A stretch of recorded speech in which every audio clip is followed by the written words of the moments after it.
I'm not gonna tell black people they right all the time. No. If you want that, I'm not the guy. If you wrong, I gotta tell you wrong. And I know people gonna hate on you. I know people gonna hate on me. Well, someone had to say it.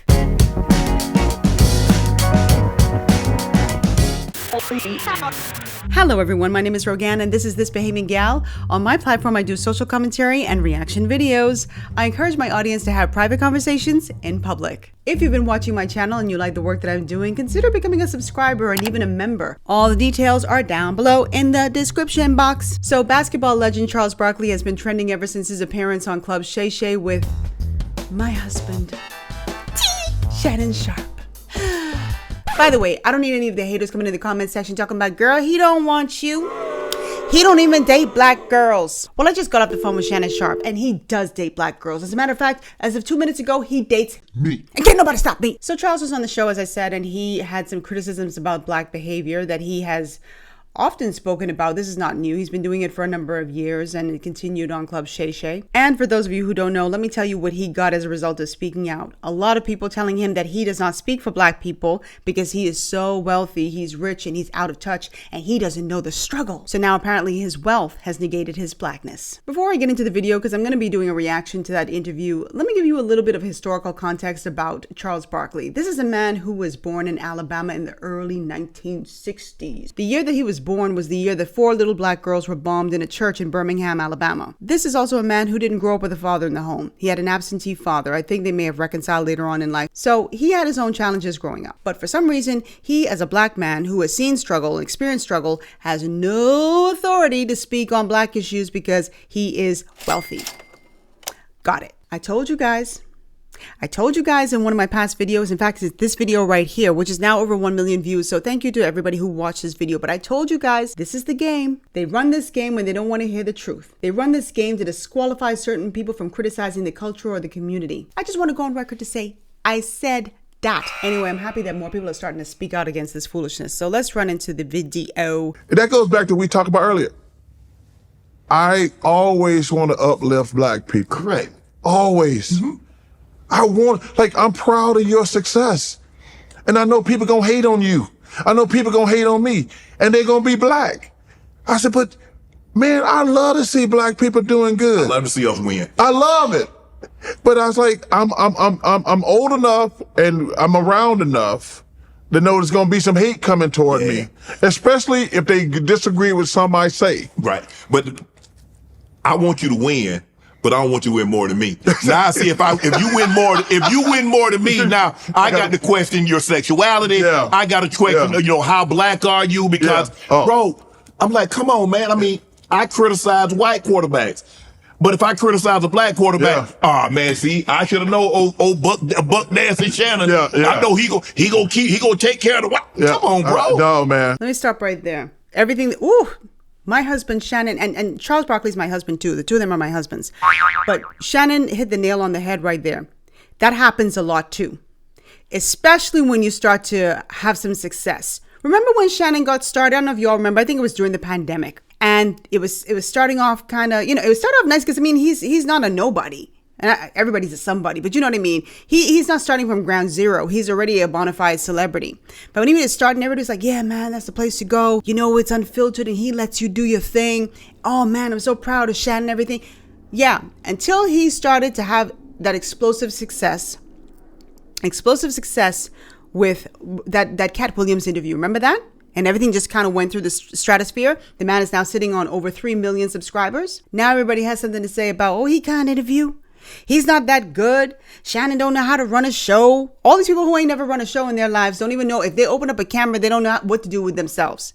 But all of a sudden they're criticizing him. Let's be real. Let me be real. They question his sexuality. They say he's gay. He's zesty. They say all these things. Even if they don't come out and say he's gay, they say, why he wearing these tight pants? Why? It's always something that the minute you start to have some serious success, when you're in the trenches and I'm down here, it's okay. The minute you start growing, watch how it happens. Every single time. So to his point, spot on. And Shannon gives his assessment on everybody, whether they're black or not. But they only hear it when he's talking about black people. That's the only time they seem to hear it. Selective hearing, you know? Let's continue. And number one, I've been watching for a long time, obviously. I never seen you try to get clickbait, ever. No. I said, yo, man, I take this responsibility because I do know.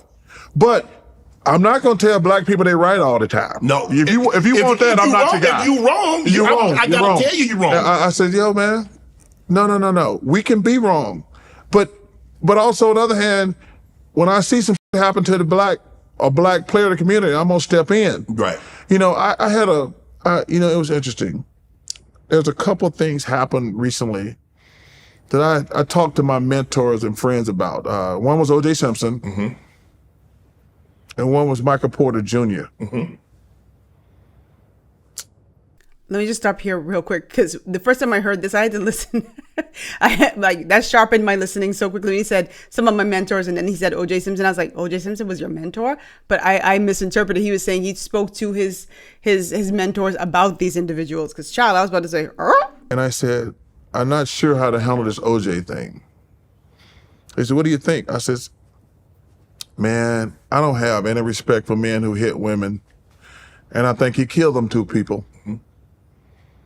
I says, what do you think he killed those people or not? I think he did. I said, but I have, and I've always said this, not just saying this to you, I have no respect for men who hit women. Okay. And I don't want to bash the dude because he got a family and he died. Mm-hmm. He got kids. And I said, you know what? I'm not even going to mention it. And I didn't. Because I said, I don't want to just bash the dude because I can't say anything positive. Yeah, was he a great jock? Yes. But when you go around beating women and like that, I got no respect for you. Because, you know, it always makes me laugh. Because my friend's like, yo, man, you got these people eating out your hand. I said, what you talking about? He says, you know the reaction before you say it. I says, of course I do. I know when I'm going to start a fire. Yeah. I know it. Let me just interject really quickly to say, I certainly understood his dilemma, because if you don't have anything positive to say about the person who, in O.J. Simpson's case, passed away, you know, what do you say? Because if he were to go on air, he's not going to say anything that's flattering.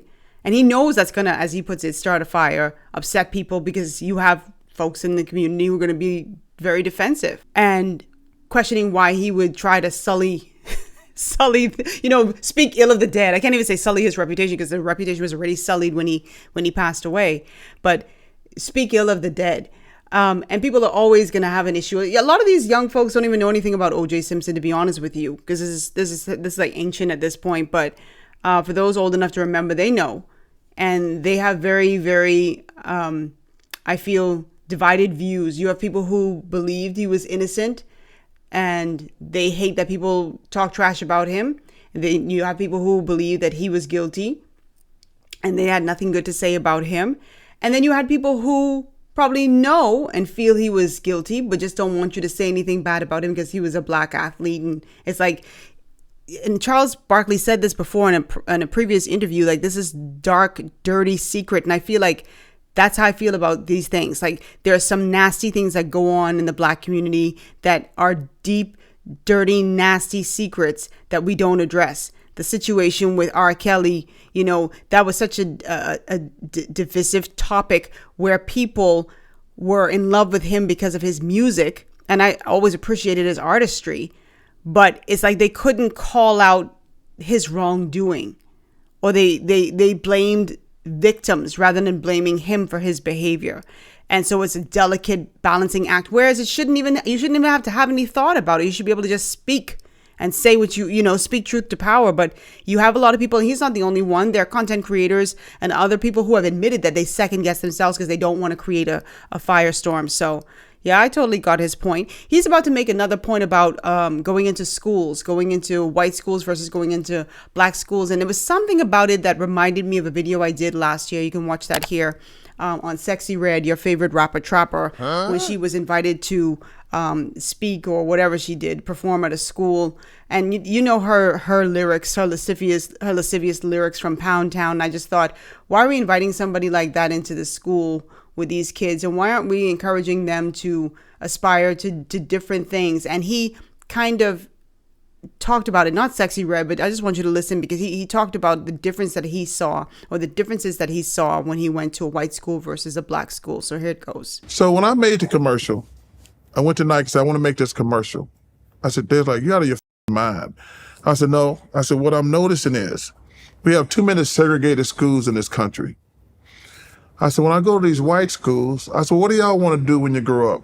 They like, want to be doctors, lawyers, engineers, teachers. When I go to these black schools, they're like, I want to play in the NFL, I want to play in the NBA. And I was doing this when you do a lot of speaking when you're in playing. So I was doing this for like 4 or 5 years, and I was like, yo, man, these black kids think they can only be successful through athletics and entertainment. Yep. They don't ever think about being doctors, lawyers, and engineers and shit like that. Right. So I talked Nike into doing the commercial, and it became a big deal. You did.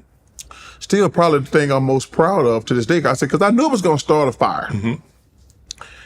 And I was like, guys, I'm not trying to skirt responsibility, but I want young black kids to know, like, yo, man, you don't have to play in the NFL or NBA. We got black doctors. Right. We got black lawyers. We got black engineers.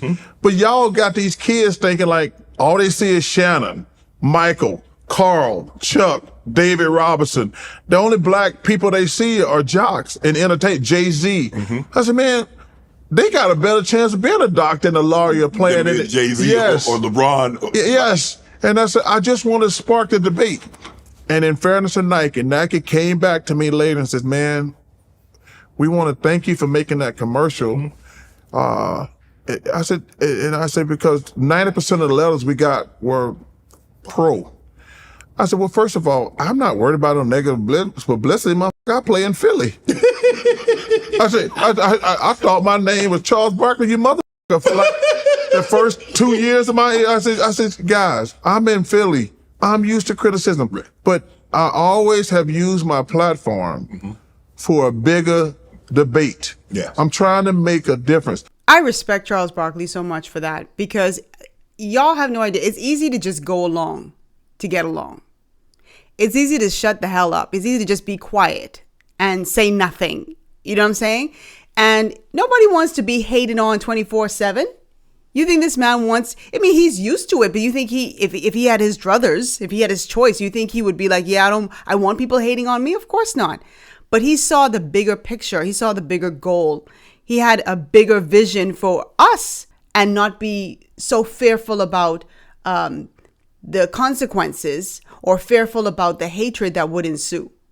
As I respect people like that, those are the name of this video on Club Shay Shay is Charles Barkley on being called an Uncle Tom, a sellout, and receiving hate from the black community. And when you see someone like that, and this is a man who's given millions of dollars to his old high school and to colleges in Alabama. He gives speeches to kids. He speaks and says, listen, we can do better. We can rise above certain things. Let's not just, appeal to the lowest common denominator. You call that person a sellout? That's a sellout to you? So I respect him. And like I said, I respect a lot of the people who are coming up and stepping out and saying, I don't care what you call me anymore.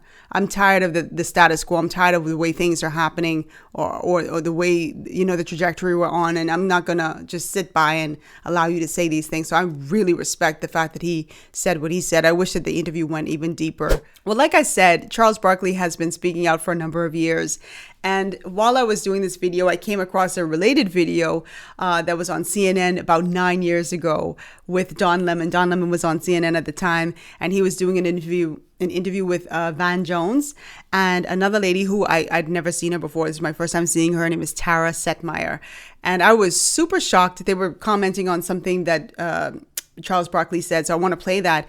But I was super duper shocked at the outcome. Like, I didn't see it coming. So it says Barkley, and it says black people face crap from other black people. That was the headline. And so let me just play this really quickly so you can hear what I have to say, and then I'll stop it. Let's go. So let's talk about Charles Barkley now. Tara, this is for you first. Here's what he said. He said, there are a lot of black people who are unintelligent, who don't have success. It's best to knock a successful black person down because they're intelligent. They speak well. They do well in school, and they are successful. I'm going to stop right there to say that's true. That's true. There are people who are unwilling to rise to the top for whatever reason. I'm not here to explain what their reasons are. I don't really care. The people who voluntarily choose not to rise to the top are more content to bring people who are at the top down. They hate on those individuals who are successful. It's back to like what Shannon said. You could be successful, but don't be more successful than me. Don't get more than me. Don't make more money than me. Don't have more cars and houses than me. So a lot of people back then took exception to this comment. I didn't. I think he's spot on. Anyway, let me finish. He raised a lot of eyebrows this weekend when this audio came out from a radio interview. Here's the rest of some of what he said. When you're black, you have to deal with so much crap in your life from other black people. It's a dirty, dark secret. I'm glad it's coming out. For some reason, we are brainwashed to think if you're not a thug or an idiot, you're not black enough. If you go to school, make good grades, speak intelligent, and don't break the law, you're not a good black person. And it's a dirty, dark secret, Anthony. Listen, I hate to bring white people into our crap, but as a black person, we all go through it when you're successful. Okay, so, Lord. Tara, he was talking about an African-American quarterback, and he said that, now again, I don't even know if the reports are true. He was saying that about Russell Wilson. He's saying Russell Wilson, members of his team don't think he's black enough and they don't like him. I don't know. That's not our reporting, but he certainly caused a firestorm. What do you make of his comments? Well, I mean, that's Charles Barkley. He's known to cause controversy and be very frank in his words. He definitely doesn't mince words. But, I mean, I may not have worded it the way he did, but I understand where he's coming from. I mean, the most racism I ever experienced in my life came from people in the black community from the time I was a little girl, because I was light-skinned, because I have light eyes, because I speak differently, because I'm educated. It was ridiculous. And if you go to my Twitter feed after the show, you're going to see all of the most disgusting, vile things predominantly coming from black folks. And I think that that's unfortunate. It's a sad commentary, and it's something that, Van may or may not disagree, but I can go based off of my own personal experiences, that is a very real thing. The crabs in the barrel aspect. I see it differently, sis. He's already like shaking his head. And I like Van. I do like Van. I don't always agree with him, but I do like Van. She's giving her own take about what she's experienced. And it's her sentiments are not unusual. Let me just talk about the YouTube world. There's a lady who I watch, Kelly Stamps. I watch her from time to time. She's super funny. She gets called Oreo. I think she even had a video where she was called Oreo many years ago, and people still do that. And sometimes in the comment section, you can see people being really nasty towards her just because of the way she speaks.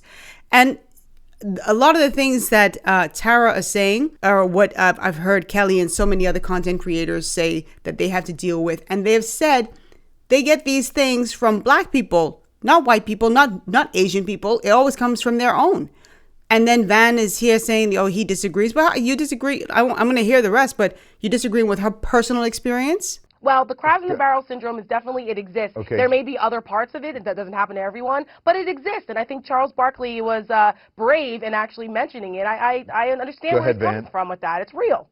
Look, listen, I see it differently. Look, I don't think African Americans are unique in having some jealous, hateful people in the community. But I tell you, my experience is wherever I go, African Americans are proud that I have an Ivy League education, that I've done well. I get a lot of attaboys and a lot of you goes from a lot of people, and you always have a few. But what I am concerned about are the people who overreact to the few and then spread stereotypes themselves about our community. Yeah, you're going to get a lot of you goes and attaboys from some people, of course. I mean, I don't know which community he's in when he gets that, but I find that people are always proud of you in the beginning when you're saying the things that they want you to say, when you're speaking in the same talking points that they speak from. Then of course they're going to be very supportive that they have somebody who thinks like them, who happen to have gone to an Ivy League school. But if Van deviates from the script, I wonder if he'd still be getting those you go boys and those you attaboys and all that stuff. No, they probably think that he's out of touch. And just like how they do with Charles, try to find some way to disqualify him. The biggest obstacles in our community are not a few hateful crabs in the barrels. We have big obstacles like a prison system that's out of control, arresting way too many African Americans who do the same level of crime as whites when it comes to drug crimes. We have much bigger obstacles than the crabs in the barrel. Here's what I think. I think you're absolutely right on that. But I also think that that is an entirely different subject. You can mention one thing and not have to mention the other all the time. You don't have to say, let me preface this by saying, I know there's racism. Of course we know there's racism. We live racism every day. So I think Tara has a point. But I just in the think he sense, overstated. I think he overstated. I agree with you. But I think Tara has a sense in a point, to a point here, that you always have to preface it and say, okay, listen, I know there's racism, people, but let me just make this observation. Why should you be limited? Why should you be limited as a person and as a professional by always having to give a caveat about something that is? I'm not talking about that caveat. I may have misspoken. The reason why I was so excited to present this clip is because I didn't even expect Don Lemon to come in with that hot take. I was so shocked, and I just watched this before, like a few minutes before I put this in the video. Okay, I just watched it a few minutes before I put this in the video because I didn't want it to be too embedded in my brain. So the freshness is still there, and I'm still shocked that that was his take, and I agreed with him 100%. Like I hate when I'm on my platform, and by the way, Van was going off on a tangent. I didn't think that was applicable to her talking about what Charles was talking about, or they're talking about what Charles was talking about. And I don't think that Charles Barkley overstated anything. I don't even think he was being hyperbolic. I think, they're perhaps being kind and saying, oh, maybe he was being a little hyperbolic. I don't think so. I think we understate a lot of things too much, and that's the problem.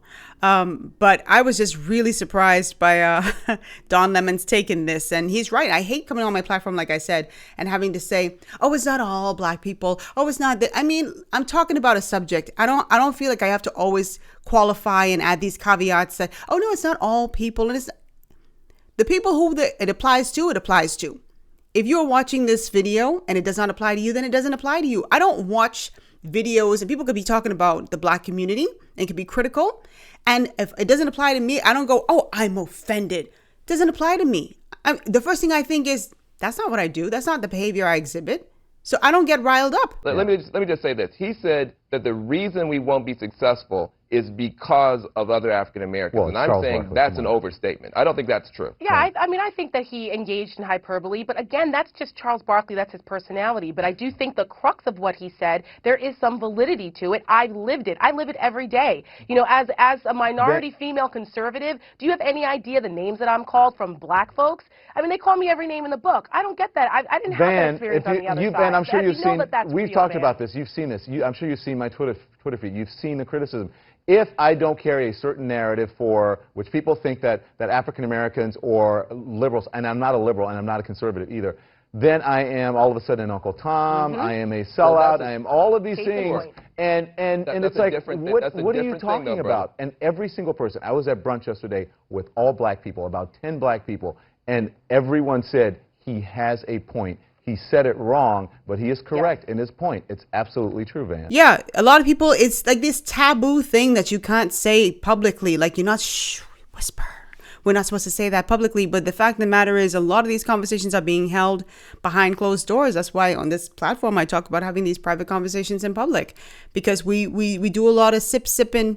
Oh, that's a Bahamian thing right there. Sipping. That's like gossiping, talking behind the scenes. But, we're scared to say it out front. And when we do, it's like, oh, how dare you say this about the community? Anyway, let's get this conversation going down below in the comments section. Please let me know what you thought about what Shannon Sharpe and Charles Barkley had to say. Also, you can weigh in on what the panel had to say on CNN. Like I said, this interview is almost 10 years old. It's 9 years old, but still very relevant considering the comments that Charles Barkley had on Club Shay Shay and what a lot of people are saying right now. And if you enjoyed this video, please give it a big thumbs up, hit the like button, because it tells Google that you like it so much that you want other people to see it too. So that's the way that the analytic machine works. So give it a thumbs up, leave comments down below, weigh in on the conversation. Like I always say, keep it respectful. I have no issue with you attacking the argument, but you want to get buck. You want to get buck in the comments section. I won't tolerate it. Don't be nasty. Every one of you has to click something. I think I put it on my channel where it says, hey, you're about to make a comment on this channel. You keep it respectful. Y'all want to be dropping F-bombs and calling me the B word. Your comment will never see the light of day. the light of day. Oh, by the way, before I go, you're going to want to subscribe to this channel and put on your notification bell. Y'all always telling me, I didn't know that this video dropped. Well, you didn't put on your notification bell. Put on your notification bell because I did an interview with a woman you are going to want to hear from. She was so insightful, dropping those truth bombs left, right, and center. So please subscribe and put on your notification bell because we're going to have some heavy conversation coming in the next 2 weeks. You do not want to miss it. Anyway, guys, if you like this video and you like videos like this video, please be sure to watch these two next. I'll see you guys next week. Mwah. Toodles. Get me midnight. You whip up my